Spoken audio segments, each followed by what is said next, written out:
What's going on, everybody? This is Bronco Juggalo. And Bill. And welcome back to the castle that King built.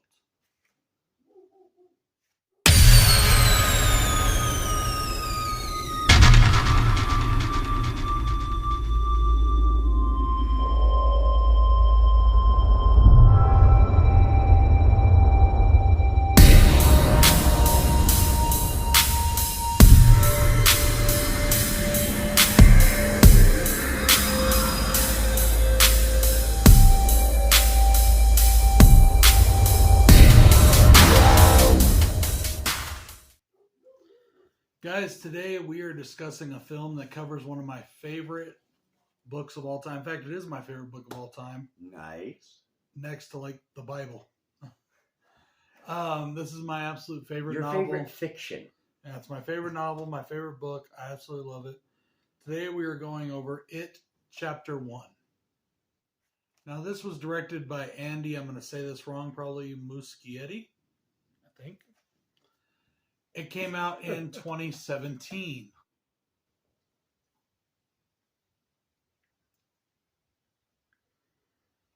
It stars Bill Skarsgård as Pennywise the Dancing Clown. The town of Derry in Maine is haunted by Pennywise the Dancing Clown, which is the personification of a demonic entity. Which has pretty much been around since the beginning of time. And it's up to this group of middle school outcasts known as the Losers Club to stop him.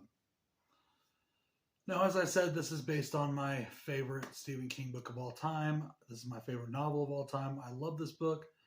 I've read cover to cover multiple times. My current copy that I have actually has the front cover ripped off because I've read it so much. I need to get a new copy.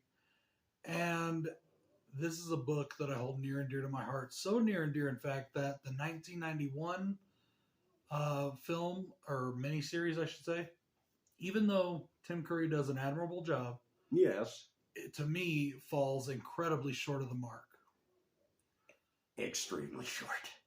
This film, in my opinion, is quite a bit closer, but still not totally there. No. And we're going to get a little more into what I feel does come closer when we get to part 2.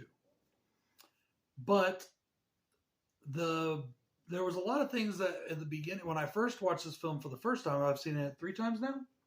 Yeah. The first time I watched it was with you. Yes. And we spent most of the movie talking during the movie about how it was different from the book and different from the other things and how they changed things because of taboo subject matter or controversial subjects or whatever, which pisses me off. Don't change the fucking stories. I hate that. Or just how sometimes you can't really realistically do something. Some of that, yes, but like and I'm not talking about the scene that everybody's talking about towards the end of the book. I'm not talking about that scene. I'm talking about, say, like Mike's backstory. They took a lot of they changed Mike's backstory because of the Henry Bauer backstory, which deals with racism and, Nazism and all kinds of bullshit like that. And in this, they made Henry Bauer's father a cop, which he was not in the book. He was a dirtbag farmer who was a racist asshole dirtbag. Yeah. In this one, it doesn't show that he's a dirtbag cop or a racist. It does kind of show him to be kind of a hard ass as a dad. Yeah. They really didn't get totally too much farther into that before, spoiler alert, before Henry offed him in the movie. Yeah. Just saying, they didn't really get too much into that. And I understand not being able to get into so much stuff because of time constraints, whatever.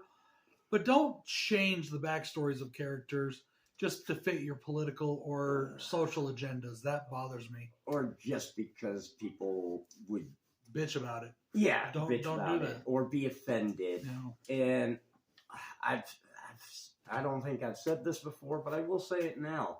Sometimes you need to be offended.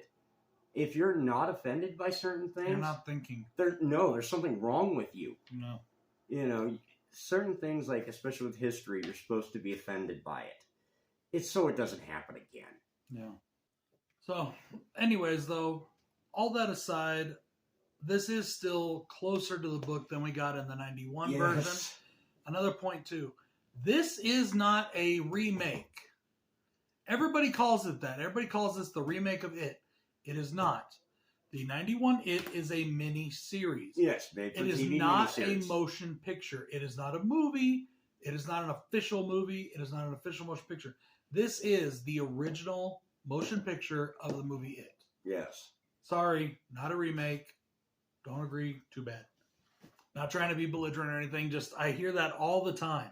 That this is the remake of It or whatever. And it's not a remake. It's just like, okay, whatever. Whatever. Sorry, don't want to go off a tangent. This movie has been in developmental hell since 2009. Finally got released in 2017. They changed the younger versions of the characters' time period from the 1960s to the 1970s, or to the 1980s, sorry. Probably to make it more relevant, but I think also to capture this whole, capitalize on the 80s nostalgia movement we've been going through the last 10 years. Yeah. Big 80s nostalgia movement. I'll be the first to admit, I'm right there with it. I enjoy it. I love seeing shit from when I was a kid. Yeah. I watch Stranger Things, see a He-Man figure. I'm like, yeah, fuck yeah, you know. Anyway, sorry. As I said, they changed Mike's backstory due to the racism controversy. Yes. You know, they did keep part of it though. They kept the part about the black spot, the club, the black spot burning down. They did. But they don't talk about like how that was like, you know, connected with, you know, so The whole story, yeah. And in this particular film, they do stick to the past instead of jumping back and forth like they do in the book. Yes, in the book, throughout the entire book, it jumps back and forth from the past to the present, Right. which this film does not. It focuses on when they were kids. Yeah, and that's a artistic choice. I get it. Maybe it makes for a more linear movie for moviegoers that haven't seen the book. They would be like, what's going on if they never read the book or saw why is it jumping? The series, you know, maybe that's an artistic choice. I preferred if it would have been the way it was in the book, but whatever. It is what it is. I'm fine with it this way. Yep. And we do get some of that jumping back and forth a little bit in the next one. Yes. So we'll get to that when we get there. Now, this had a $40 million budget. Not too bad, a modest budget. Okay. Not a pretty good size budget, technically, for a horror flick. Yes. Most horror flicks, you know, 10, big. 12, 20 million. Yeah. But this had a modest budget, 40 million, probably a lot of CGI you know. But it brought in 720 million. So I say it made its money back and then some. Yes, and that's just box office. That's not even including DVD sales. DVD, Blu-ray, rentals on Amazon, whatever. Yep. You know, streaming. I don't know how they quantify that, but streaming income. With that being said, the only big con I have for this movie is the changes due to the quote-unquote PC issues. I didn't like that. I think the story needs to be told in its entirety. And it's, you know, if you can't get to it because of time constraints or whatever, or just leave it out. Impracticality. Just leave it out. We don't have to go into Mike's whole backstory and his father and all that. Yeah. I guess they need to have some reason for why this kid's an outcast, you know, but still,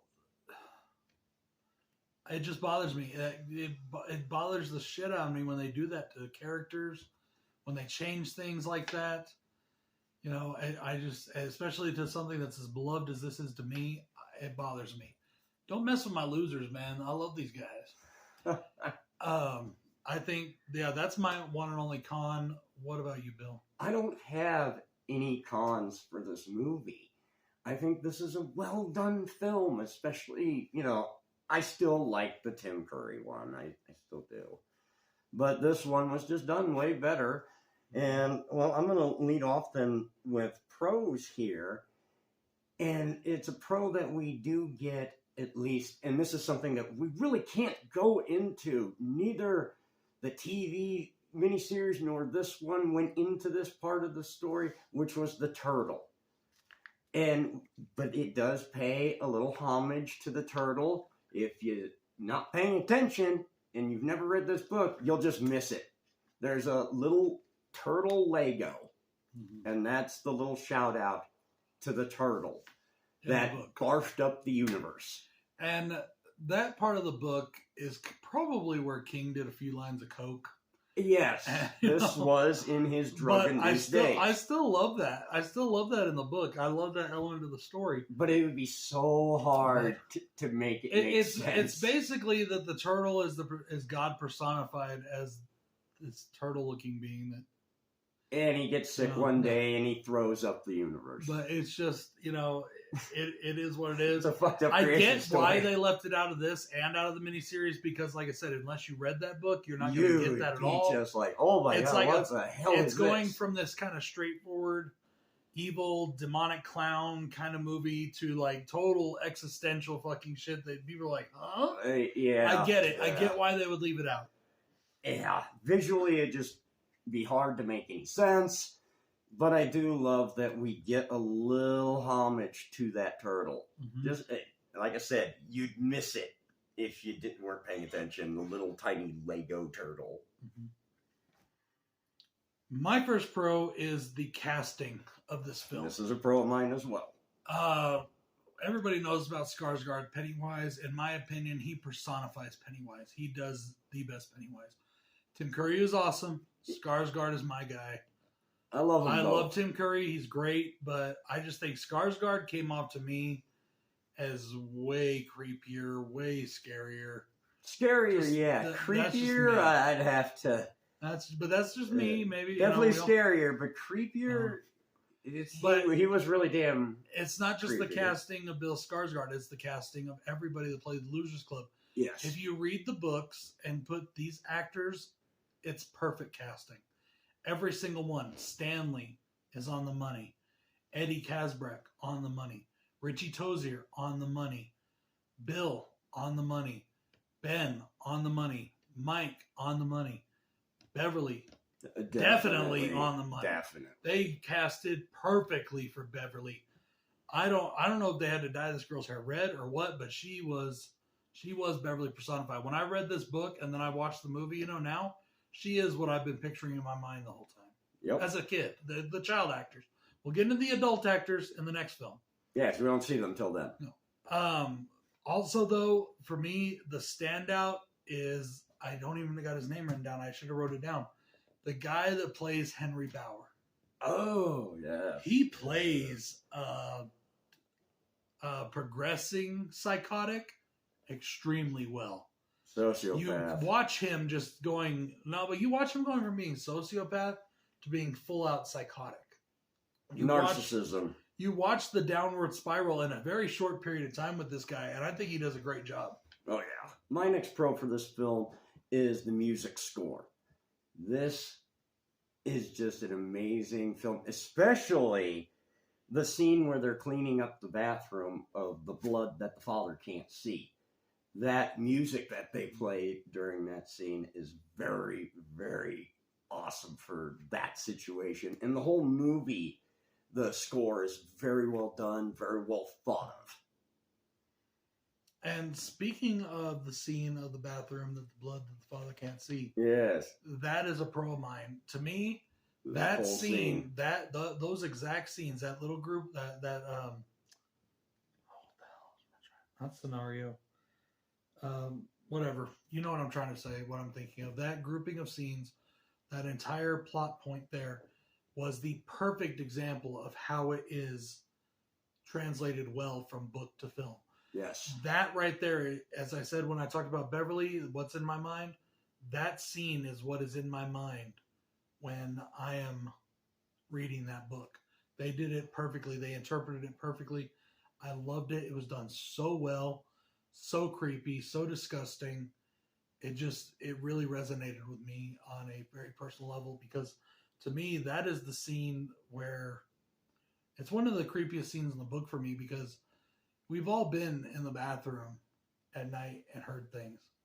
We've all been there sitting down on the toilet or whatever, and you hear something and you think like, hey, and I'm like, babe, did you say something? She's asleep, Like, we've all had that. So, that to me is just like the epitome of showing how well they took it from the book and put it in film. And it's not just that scene.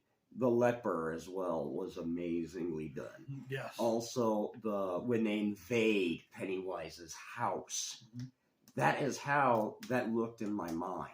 And people talk about the CGI in this film being not as good. I don't get that at all. I think it stands up. And I am a hater of CGI, and I thought I enjoy it that way. And I do think that in this film, and don't get me wrong, the practical effects, they tried real hard in the miniseries.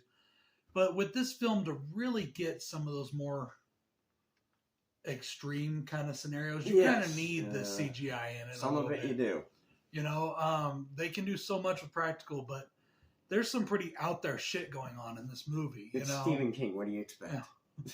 And that brings me to my final pro, or whatever, is you kind of alluded to it before with the Lego. Yeah.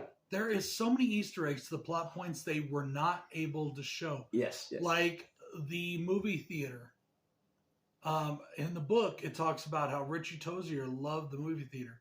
And he saw The Mummy because that's what he loved, was the theater, The Mummy, you know, in the theaters. Yes. They didn't get to show that really in the movie. But they show the theater and they show what's playing on it and things like that. And there's little Easter eggs all over the black spot. They don't really get to talk too much about the black spot. They do a quick mention of it and they show it in Mike's vision. Hey guys, just a quick interjection here. They didn't show the black spot in Mike's vision. I just kind of spaced on that until we watched part 2. It was the changed plot point for Mike's past that they showed in his vision. I didn't like that change in the plot point. I like it the way it was originally. I like the backstory the way it was originally. But that's just my opinion. But I was wrong on them showing the black spot in his vision. These little Easter eggs of plot points that's where I understand when you can't get to something because of you've got so much time in a film, you know, unless you're going to do 10 films out of the one book, which some have done that. I mean, look what they did with The Hobbit.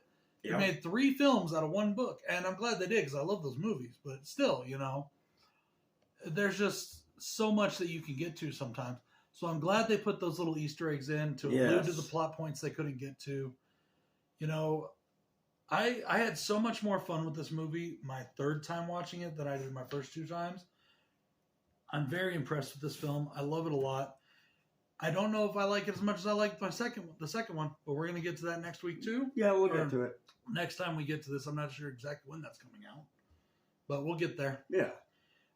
What do you got next? Okay, my last big pro for this movie is just the total atmosphere of this film. It's dark. It's menacing. It's a feeling of dread everywhere. And that's the way Derry should feel. Derry should just feel like a place of dread, no matter if it's daylight or nighttime. And they hit the mark with this film. They just made this whole town just feel like it's like the town that dreaded sundown here. It's just, you can feel it in the atmosphere of the entire film. All right.